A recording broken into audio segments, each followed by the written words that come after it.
Pour le Bangladesh, c'est surtout un test démocratique de grande ampleur. Il s'agit d'écrire une nouvelle ère, un nouveau chapitre de son histoire. Ce sont les premières élections que l'on peut qualifier de libres depuis 2008, puisque tous les scrutins qui ont suivi ont été émaillés de fraudes électorales, également d'appels au boycott des partis d'opposition à Sheikh Hasina.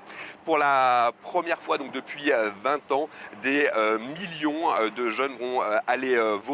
Pour la première fois pour beaucoup d'entre eux, il faut montrer que le pays est capable d'organiser des élections démocratiques en sécurité. 900 000 forces de l'ordre doivent sécuriser bien les bureaux de vote. Le Bangladesh connaît à de très nombreuses reprises des violences politiques. Ensuite, la personne qui sera nommée Premier ministre devra rétablir l'économie du pays, un pays qui est gagné par l'inflation, le chômage de masse, à tel point que 1 million de Bangladais fuient vers l'étranger pour essayer de trouver du travail.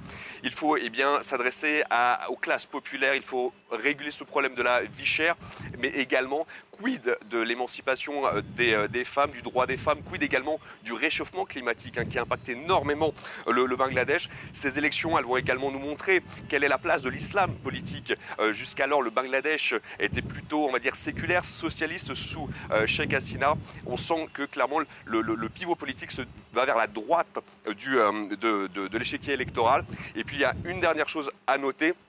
Les électeurs ne sont pas uniquement appelés à désigner leurs députés, mais ils vont également s'exprimer sur un référendum, sur la constitution du pays. Le but, c'est bien d'asseoir l'assise démocratique en limitant, par exemple, à 2 mandats le poste de Premier ministre, en créant une deuxième chambre au Parlement, et surtout de réaffirmer le caractère multiethnique et multireligieux du Bangladesh.